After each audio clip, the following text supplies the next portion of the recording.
नमस्कार साथियों, मैं महेश कुमार आपका एमके क्लासेस एसटी पर स्वागत करता हूं। दोस्तों, आज मैं आपके लिए प्रीवियस ईयर के विज्ञान के क्वेश्चन को लेकर आया हूं जो आपकी परीक्षा की दृष्टि से काफ़ी इंपॉर्टेंट है और ये क्वेश्चन एसएससी के एग्जाम में पूछे गए हैं। तो ये क्वेश्चन आपके लिए बहुत इंपॉर्टेंट है। और दोस्तों, मैं एक बात बता देना चाहता हूँ, अगर चैनल पर पहली बार आए हो तो चैनल को जरूर सब्सक्राइब कीजिएगा। वीडियो अच्छी लगे तो लाइक कीजिए, शेयर कीजिए। और वीडियो चलिए स्टार्ट करते हैं। देखते हैं इसमें कौन कौन से क्वेश्चन है। तो इसमें आपका जो पहला क्वेश्चन है, किसी वस्तु का आवर्धित और आभासी प्रतिबिंब प्राप्त करने के लिए प्रयोग किया जाता है समतल दर्पण, उत्तल दर्पण, अवतल दर्पण, अवतल लेंस। तो आपका जो राइट आंसर है इसमें अवतल दर्पण।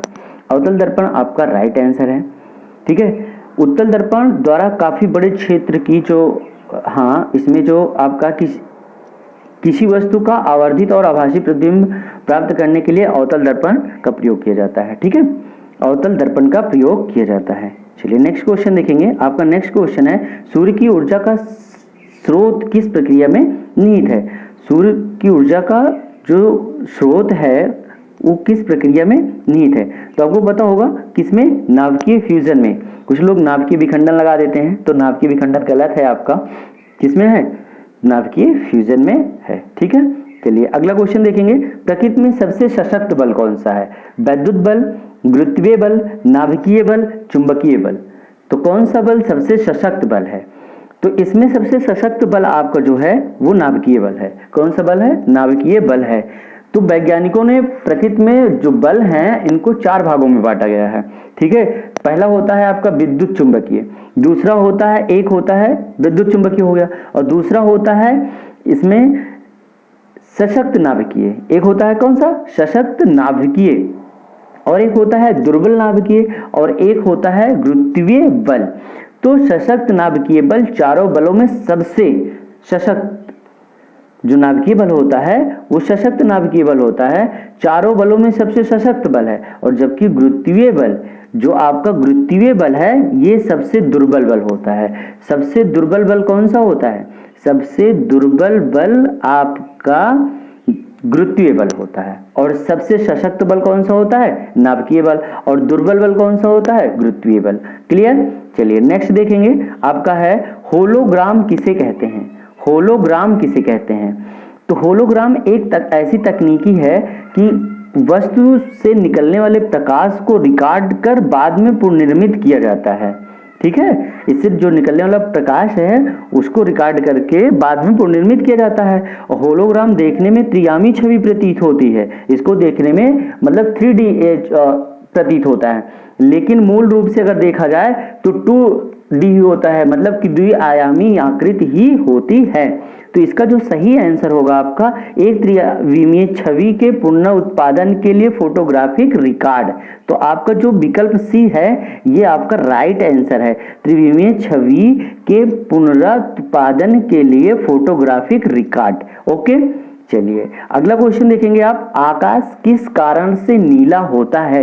आकाश किस कारण से नीला होता है। आकाश आपका जो है किस कारण से नीला होता है। सूर्य के प्रकाश का परावर्तन, सूर्य के प्रकाश का अपवर्तन, वायुमंडल में सूर्य के प्रकाश के लघुत्तर तरंग दैर्ध्य का प्रकीर्णन, वायुमंडल में सूर्य के प्रकाश के दीर्घ तरंग दैर्ध्य का प्रकीर्णन। ये भी क्वेश्चन आपका एसएससी का ही है। ठीक है। तो आपका जो विकल्प इसमें है, थोड़ा सा और ऊपर कर देता हूं मैं, तो इसका जो विकल्प है ये 4 विकल्प हैं। ठीक है। तो जो सूर्य से आने वाला प्रकाश वो अनेक रंगों से बना होता है। सूर्य से आने वाला जो प्रकाश है वो अनेक रंगों से बना होता है। इनमें 7 रंगों को हमारी आंख देख सकती है। इसमें 7 रंग होते हैं प्रकाश में जो हमारी आंखें देख सकती हैं। जो इस प्रकार, जैसे बैगनी हो गया आपका, आसमानी, नीला, हरा, पीला, नारंगी और लाल। इसमें बैगनी रंग का जो तरंग दैर्ध्य सबसे क्या होता है, कम होता है। जो बैगनी रंग होता है आपका, बैगनी रंग, इसकी जो तरंग दैर्ध्य होती है सबसे क्या होती है, कम होती है। बैगनी रंग का तरंग दैर्ध्य सबसे कम। और लाल का क्या होता है, लाल का सबसे अधिक होता है। ठीक है। तो सूर्य के प्रकाश का लाल अंश तो बिना छितराए पृथ्वी तक पहुंच जाता है, लाल रंग। लेकिन नीला प्रकाश पृथ्वी पर ये पहुंच जाता है। और नीला जो प्रकाश होता है हवा में मौजूद गैस अणुओं, धूल कणों आदि में छितर जाता है और बहुत देर तक हवा में ही बना रहता है।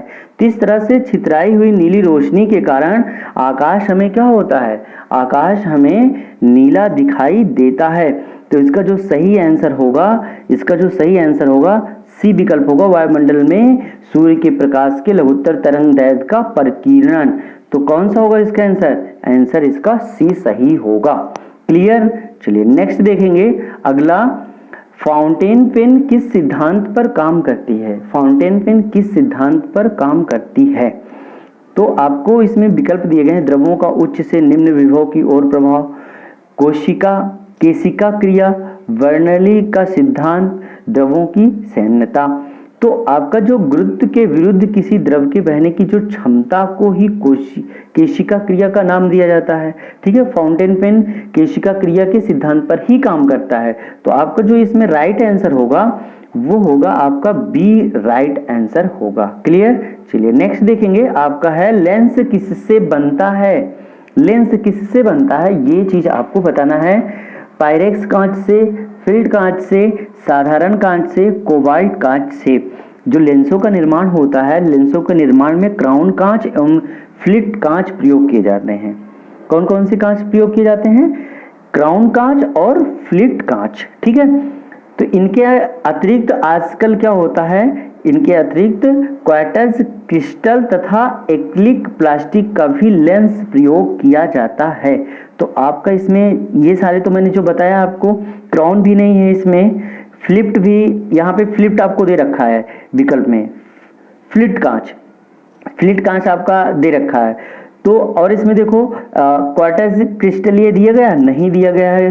ठीक है, एक्रिलिक दिया गया है नहीं दिया गया। तो इसमें आपका कौन सा सही होगा, फ्लिट कांच सही आंसर होगा। लेंस किससे बनेगा, फ्लिट कांच से। क्लियर। ओके, चलिए देखेंगे, मरीचिका एक उदाहरण है केवल प्रकाश के अपवर्तन का, केवल प्रकाश के पूर्ण आंतरिक परिवर्तन का, प्रकाश के अपवर्तन और पूर्ण आंतरिक परावर्तन का, केवल प्रकाश के परिक्षेपण का। तो मैं आपको बता दूं, जो मरीचिका है वो एक प्रकार का वायुमंडलीय दृष्ट भ्रम है।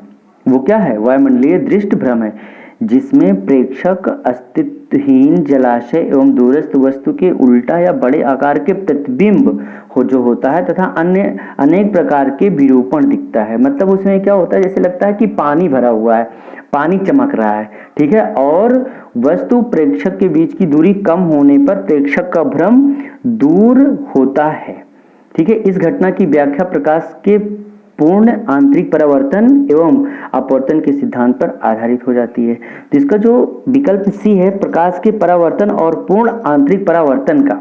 ठीक है, तो इसका जो विकल्प सी है, प्रकाश के अपवर्तन और पूर्ण आंतरिक परावर्तन का। ठीक है, तो इसका जो सी विकल्प है वो आपका क्या होगा, राइट होगा। ठीक है, चलिए, प्रकाश का वेग सबसे पहले किसने मापा था, गैलीलियो ने, न्यूटन, रोमर, आइंस्टीन, किसने नापा था। प्रकाश का वेग सबसे पहले किसने नापा था, ये चीज बताना है। प्रकाश का वेग सबसे पहले किसने नापा था, तो सबसे पहले रोमर ने नापा था। सबसे पहले किसने नापा था, रोमर ने। ठीक है, तो सबसे पहले रोमर ने। ठीक है, डेनमार्क के खगोलविद ओल क्रिस्टिनेसन रोमर ने सर्वप्रथम वर्ष 1676 में, ठीक है, कब, 1676 ईस्वी में। ठीक है, प्रकाश के वेग का मात्रात्मक मापन किया था। ठीक है, 1676 ईस्वी में इन्होंने मापा था। ठीक है, डेनमार्क थे। ठीक है, क्लियर। चलिए नेक्स्ट देखेंगे, तो इसका जो विकल्प सी सही होगा। ठीक है, रोमर। क्लियर। चलिए ओके, अगला देखेंगे, 3D फिल्म देखने के लिए प्रयुक्त चश्मों में होते हैं। ठीक है, जो 3D फिल्में दिखाई जाती है, द्विफोक्सीय लेंस होता है कि उत्तल लेंस होता है, अवतल लेंस होता है, पोलराइज्ड होता है, क्या होता है इसमें, तो आपको ये बताना है। तो आपका जो डी विकल्प है यहाँ पे, पोलराइज्ड जो होता है इसी की वजह से। ठीक है, पूर्व में लाल हरे, ठीक है, लाल हरे लाल नीले रंग के चश्मे का प्रयोग 3D फिल्म देखने के लिए किया जाता है, जबकि वर्तमान में पहले ये ऐसा होता था, पहले लाल हरे और लाल नीले रंग के चश्मों का प्रयोग करते थे। ठीक है, 3D फिल्म देखने के लिए। लेकिन अब वर्तमान में क्या हो गया, पोलराइज्ड जो लेंस होते हैं, LCD चश्मे का प्रयोग किया जाता है। ठीक है, तो आपका जो डी विकल्प है वो राइट है। ठीक है, नेक्स्ट देखेंगे आप, अगला क्वेश्चन है, साबुन के बुलबुले पर श्वेत प्रकाश डालने से रंग दिखाई देते हैं, इसका क्या कारण है? साबुन के बुलबुले पर श्वेत प्रकाश डालने से रंग दिखाई देते हैं, इसका कारण क्या है? विपर्तन का, ध्रुवण का, व्यतिकरण का और परावर्तन का।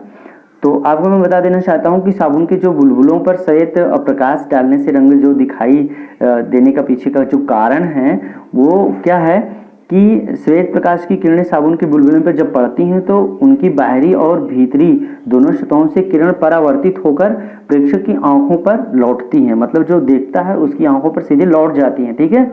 और दोनों सतहों से आंखों तक पहुंचने वाले प्रकाश के तरंग समूहों की कलाओं में सूक्ष्म अंतर होने के कारण व्यतिकरण होता है, जिसके फलस्वरूप रंग क्या हो दिखाई पड़ते हैं, ठीक है। तो क्या आया? व्यतिकरण। क्या आ गया? व्यतिकरण। तो व्यतिकरण आपका क्या होगा? राइट आंसर होगा। व्यतिकरण की वजह से हमें क्या होता है, उस पे जब हम बुलबुलों को देखते हैं तो हमें क्या होता है, उस पे प्रकाश दिखाई देता है, ठीक है। चलिए अगला देखेंगे। रडार का आविष्कार कौन किया था? रडार का आविष्कार कौन किया था? रडार को किसने खोजा था? ठीक है, तो इसमें लिखा है एंड्रू जैक्स नेमा ने, एंगस कोडाक, विलियम रैम्स, रॉबर्ट वाटसन। वाट कौन किया है ये बताना है आपको। तो आपका जो डी विकल्प है रॉबर्ट वाटसन वाट, ये आपका राइट आंसर होगा, ठीक है। रडार वस्तुओं से क्या होता है? रडार से वस्तुओं का क्या होता है? पता लगाया जाता है। एक ऐसी प्रणाली है कि जो सूक्ष्म तरंगों का प्रयोग करती है और रडार मूलतः एक संक्षिप्त रूप है, ठीक है, जिसका प्रयोग अमेरिका की नौसेना ने अमेरिका की जो नौसेना है ना, सर्वप्रथम 1940 ईस्वी में 1940 ईस्वी में प्रयोग किया था, ठीक है। रेडियो डिटेक्शन एंड रेंजिंग के लिए किया था। तो जो अमेरिकी इंजीनियरों ने टेलर तथा लियोसियंग को रडार के विकास की प्रक्रिया में उनके द्वारा किए गए प्रारंभिक कार्यों के लिए जाना जाता है। रडार के आविष्कारक का जो श्रेय जाता है वो रॉबर्ट वाटसन को जाता है, ठीक है। रॉबर्ट वाटसन को जाता है। नेक्स्ट देखेंगे आप। अगला है आपका, एक्सरे की खोज किसने की थी? एक्सरे की खोज किसने की थी? एक्सरे की खोज किसने की थी? बेकरल ने, रोएंटगन ने, मैरी क्यूरी ने, वान लू ने, किसने किया था?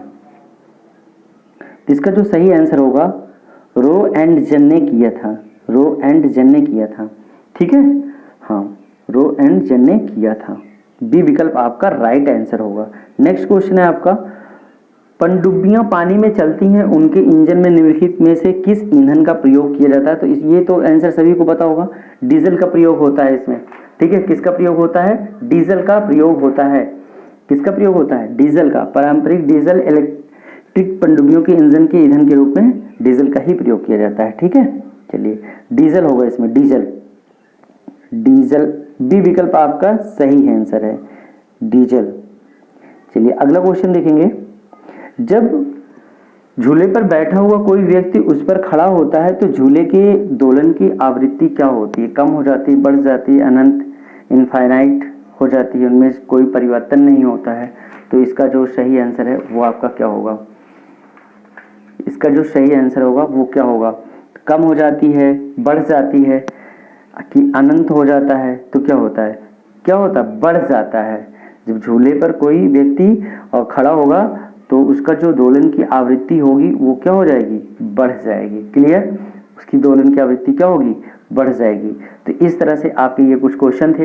वीडियो कैसी लगी या आप मुझे कमेंट में बताइएगा, और चैनल पे पहली बार आए हो तो चैनल ना सब्सक्राइब किए हो तो चैनल को जरूर सब्सक्राइब कीजिएगा, और अपने सभी साथियों में ये वीडियो जरूर शेयर कीजिएगा, जो आपकी परीक्षा के लिए काफ़ी इंपॉर्टेंट है और इसके क्वेश्चन भी इंपॉर्टेंट है और विगत वर्षों में पूछे भी गए हैं। तो ठीक है दोस्तों, मैं इस ऐसे सीरीज में आपके लिए और कुछ साइंस के क्वेश्चन लेके आने वाले हैं।